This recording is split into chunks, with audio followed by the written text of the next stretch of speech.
Well, Rick, how much did you enjoy getting offense from throughout your lineup and from some of your young guys as well? Yeah, especially the first one makes some good plays. Holding on to pucks, attacking the middle. It was good off the rush, especially early.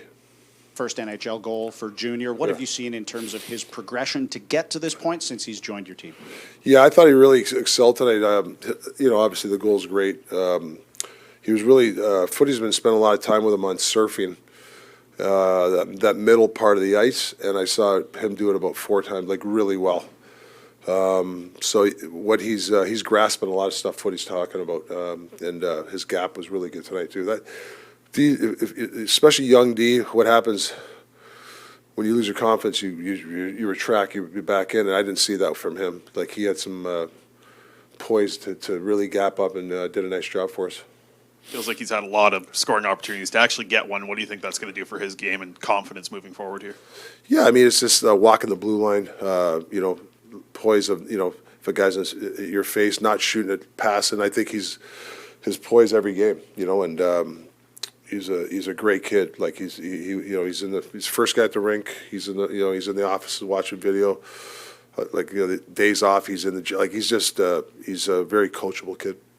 Your pairing of Marcus and Phil tonight seemed like they played a lot more minutes. We've kind of seen a second pairing play for you in the past. What did you like about that pairing, and why did you want to get them out there so much? Yeah, I think Footy really wanted to go that. It's just that pair that calms things down. I thought Phil was one of Phil's better games offensively too. I think he did a nice job at attacking the blue line. Marcus always a calming influence. So they were a good pair for us tonight. A little while ago when Pettersson and Forbert were first paired together, you talked about wanting to have the veteran on his offside on the right side. But Pettersson has been playing on that right side this entire time. How impressed are you that he's been able to make that step to playing on his offside at the NHL level? Yeah, I mean, you get a little nervous putting a guy on his offside. I'm not a big offside guy, but circumstances dictate that. But I think he's handled it well.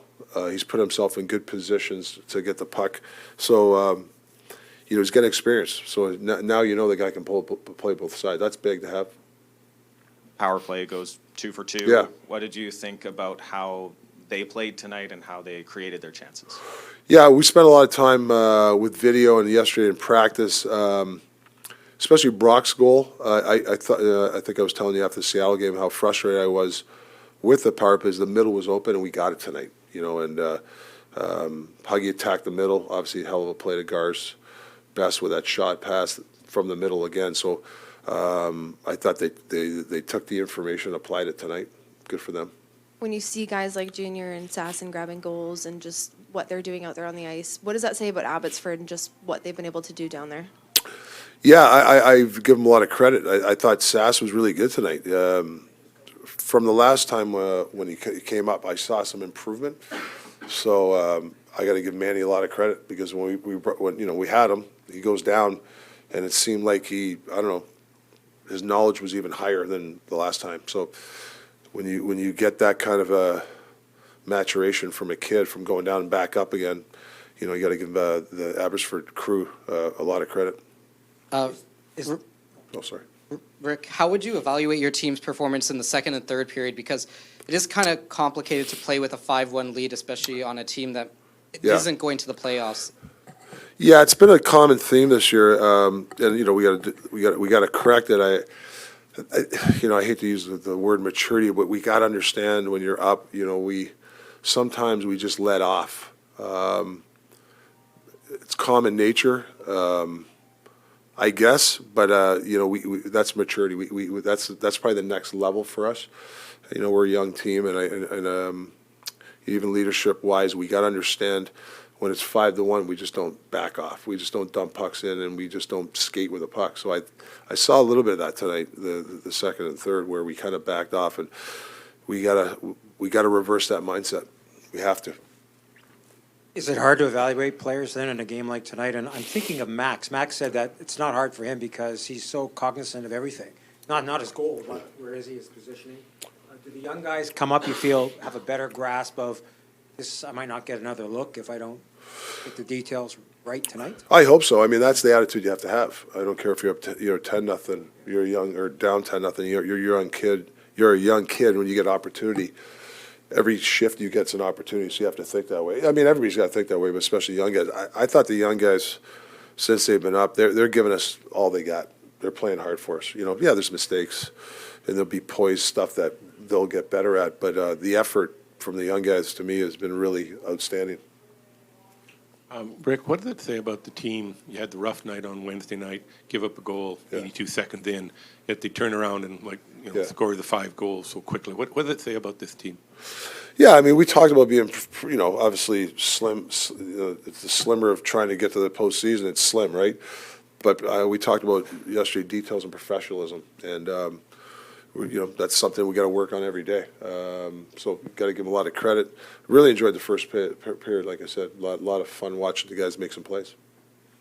Rick, do you think those young guys are pushing each other? There's 6 guys in the lineup tonight who have spent a lot of the year in Abbotsford, rather than just 1 or 2. Do you think they're bringing out the best of each other? I do believe that. How many jobs are open, how many players are vying for them. In-house competition's big, and they're pushing each other, and they're hanging together, and they're pushing each other in the gym, and they're on the ice. That's what breeds development, right? So I would say they are pushing themselves 100%. Speaking of an early game, how do you come out with a strong start in this one?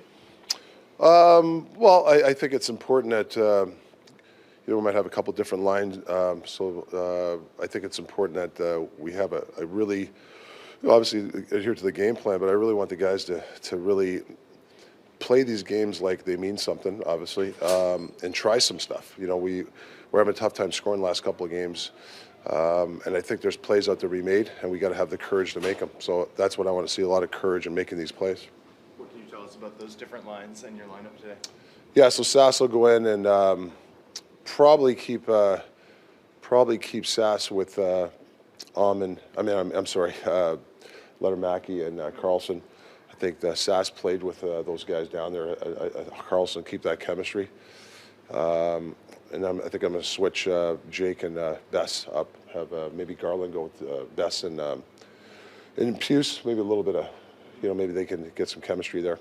So just switch up a couple things, trying to get some goals here. And then Mancini and Myers out, Hoglander out. Hoggy's out. Good chance he might play tomorrow, though, but Hoggy's going to be out. And Mancini will be in for Myers, yes. And Myers as well for tomorrow? Yeah, I don't think Myers will play tomorrow either. In net. So, Demmer tonight, and then obviously Langs tomorrow. I'm confused myself. When you consider how this season has gone, and maybe the contrast with like the last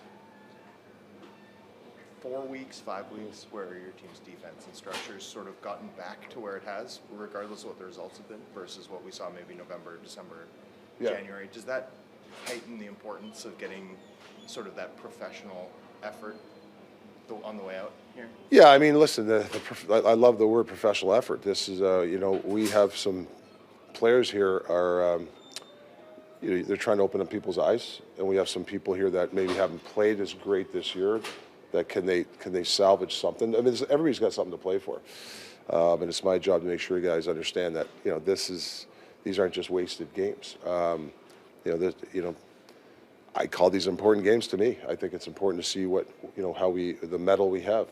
I just want to see, like, especially not so much last game, but when the game's on the line, 1-1 or 2-2 in the third, we got to make sure that we understand our mindset. Seems like we're always on the wrong side of it. Why is it? Are we backing in on a rush because we're just playing it safe, or we have a potential of a 3-on-2 or 4-against-3, and the guy takes it down the wall instead of taking the middle, where that's where you want to take. I think this is what I want to see.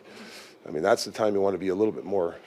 I don't want to say the word, maybe a little bit risky, but just take what's given to you, and then sometimes that middle's open. You got to take it and make a play. Impossible to catch Gretzky? It's impossible. Classic me playing a 2-on-1 like shit.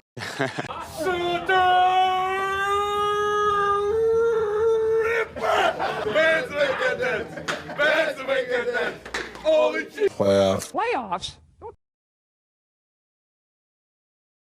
The Joker says to Batman, this is what happens when an immovable force meets an unmovable object. An unstoppable force meets an immovable object. Generation talent. Thanks for liking the video and subscribing.